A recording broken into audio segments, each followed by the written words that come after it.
Hey there, welcome back to week 2 in trying to interrupt our repeating patterns, right? And breaking out of those loops so that we stop making the same mistakes. Okay, the second lesson we're going to pick up is, not surprisingly, our self-talk. Because so much of our loops have to do with the stories we tell about them, right? You hear me talk about that a lot, that Brene Brown phrase, the stories we tell ourselves. And that is so much rooted in self-talk, because whatever your pattern is that you've uncovered, and maybe you're still working on it, is likely has a mental component to it. Okay. Something happens. Let's say every time you go back to the crate at a trial to get your dog out, they're all wound up, and that sets you off. That's a trigger for you because now your dog is wild and now you're worried about your dog behaving, focusing, blah, blah, blah, blah, blah, and on you go. Okay. So the trigger is, it's probably before you go get your dog. It's probably on the way to go get your dog because you're hoping that your dog isn't like an absolute jack in the box. And so you're probably telegraphing that at some point. But let's not dissect that for a moment. And let's just say that the trigger is you open the crate and your dog comes out like a complete idiot. Okay. And that is your trigger. Okay. That's the moment. That's the thing that happens. Now, when it comes to our self-talk, that moment is neither good nor bad. Okay? Someone else might be thrilled that their dog came out with some level of springs or exuberance instead of like the rolling, stretchy, bored sort of dog, okay, that sort of flops out of the crate and is like, okay, whatever, okay? So the fact that your dog comes out like gangbusters is just information. What happens is that a point in time in the past, you then had a bad experience, or you had something bad happen, or something negative that you didn't want happen because or after your dog came out of the crate like gangbusters. So you built this negative association to your dog coming out like that. Okay? Acting a fool, whatever. Then he was wild, and then you felt he wasn't focused, and then you messed up, and then. So the story you're telling yourself could be based in evidence and experience, is that when my dog comes out of the crate like a fool, I get bad results in the ring. And of course I'm oversimplifying, but we've only got so much time here. Okay. All right. So what happens is that is the moment, right? That is the moment. At that point, you've already decided. And remember how powerful decisions are, right? You've decided that because your dog came out of the crate like a fool, you are going to have a terrible run. Period. End of discussion. And what does our brain do? It works really freaking hard to make us right. Our brain wants us to be the smartest people in the world. So our brain is going to go, oh, we've decided this is going to be a train wreck? Fantastic. Got it. I know what to do. Train wrecks are familiar. Let me keep us safe by doing the familiar thing, even if you say it's not something we want, but we keep repeating it. So we're really good at it. So let me do that. And all the dominoes fall. Okay. So this is maybe a dramatic example, but I don't think it's that far off, right? I think we can all apply something in our heads and our own experiences to that. Okay. It could be subtle to like, oh, I always mess this up, or don't screw this up, or something like that.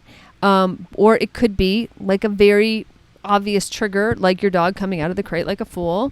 And it turns into an immediate, just you suddenly see your whole future unfold because this dog came out of the crate like a fool.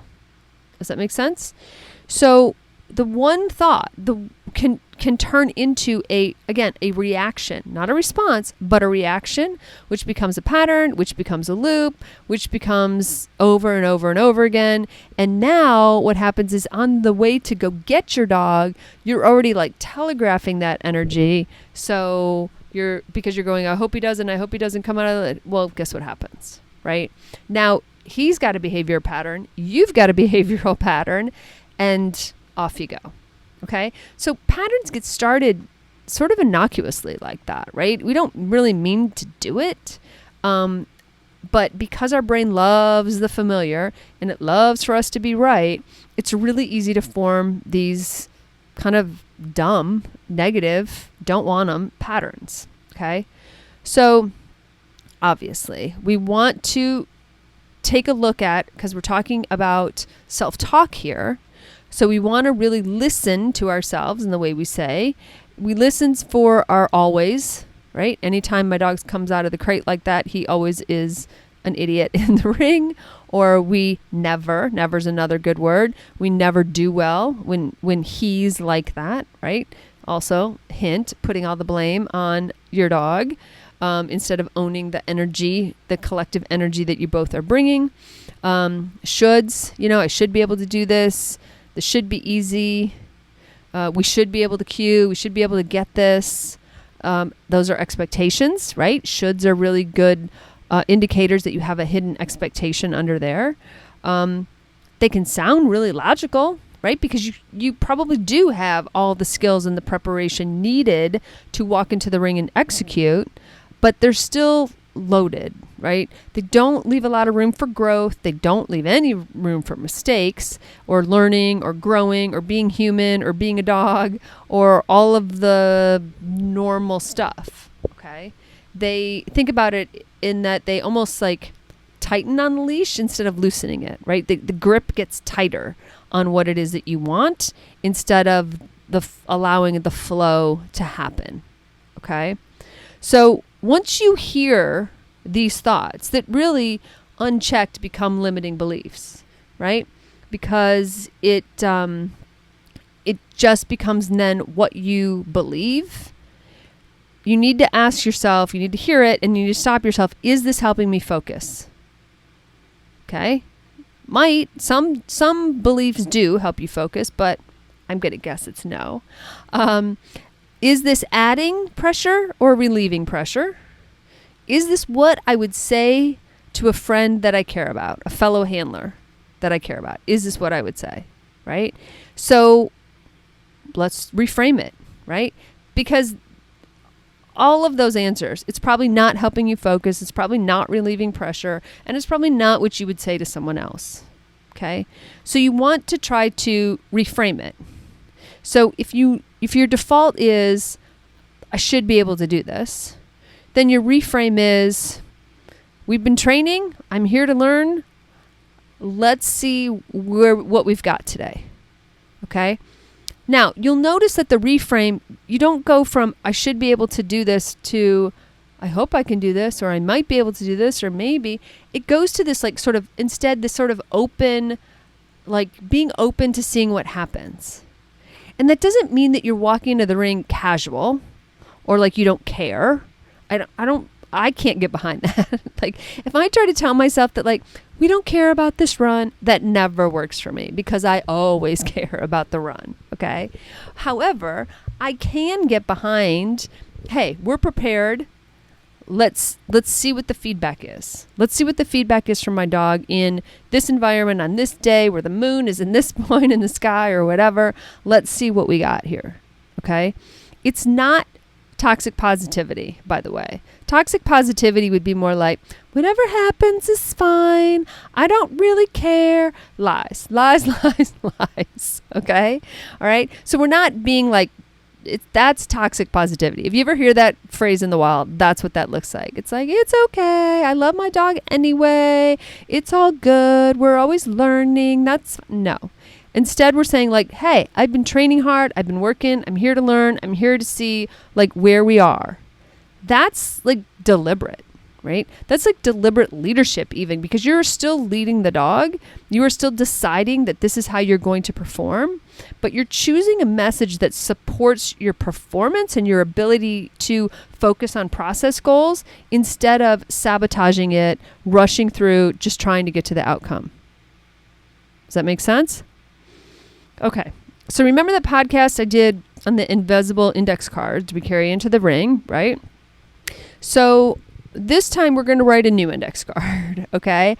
I want you to get out your index cards and figure out what is a phrase that anchors you, right? Like a no-fail anchor phrase that calms you or focuses you or reminds you of who you want to be. Maybe it's a persona that you want to embody, you know.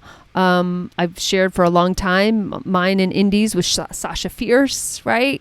So I could have written Sasha Fierce on an index card, and that would just mean it didn't need to be a paragraph, because if you just said Sasha Fierce, it would embody a paragraph to me. Like I knew exactly what that meant and what that mindset was, right?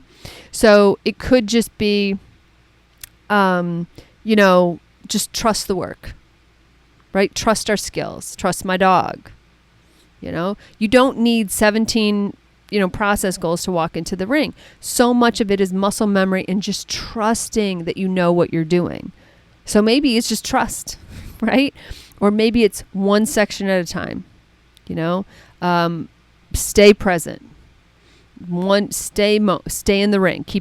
Which to me would mean keep your head in the ring. Keep your head on exactly what you're doing. Okay, so whatever it is, put it in your bag, put it on your crate, put it in the car, wherever it is that you need to read. But let that be the voice in your head instead of whatever it is that's causing or leading to or supporting in a bad way, but supporting this repeating pattern, this loop that you're trying to get yourself out of. Okay, so in sum, your homework, your practice this week is audit that self-talk. What is going on in that head of yours? All right. Create at least one new phrase and practice reframing stuff that comes up in your head. Practice it just like on a given Tuesday in the supermarket, like, oh, I always get the slow checkout lane. Why? Why do you have to say that to yourself? I think if you monitored yourself all week, we all would be, you'd be shocked how many times you take the negative view on something, even a checkout lane or a gas station or the clerk, whatever, at the bank. Like, why are we assuming the negative? What if for a week you assumed the positive? Or day, 24 hours even. Give yourself a challenge. But just start to notice how often you need to reframe. So reframe at the bank, reframe at the grocery store, reframe at the gas station, whatever. Start practicing reframing stuff, and it will help you get really good and really fast at it. Because the negative thoughts are going to come. They're absolutely going to come. The difference is how fast can you get out of that hole, right? How fast do you put the shovel down and get out of the hole? Okay? All right, next up is emotional spirals. So that'll be a juicy one. Talk to you in a week.